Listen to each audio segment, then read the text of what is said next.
On the evening of August 7th,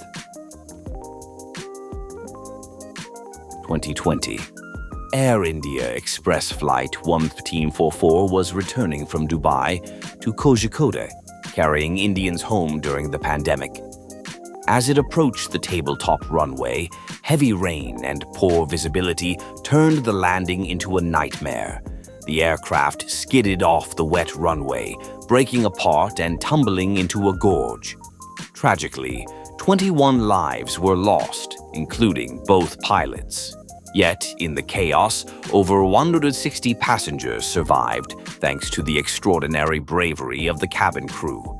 They fought through injuries, breaking open emergency exits and pulling passengers to safety, with one air hostess, Kozhikode, dragging others out despite a bleeding leg. Captain Deepak Sathe, a former IAF pilot, made split-second decisions that saved lives, even as he lost his own. This tragedy reminds us that true service shines brightest in moments of chaos and sacrifice.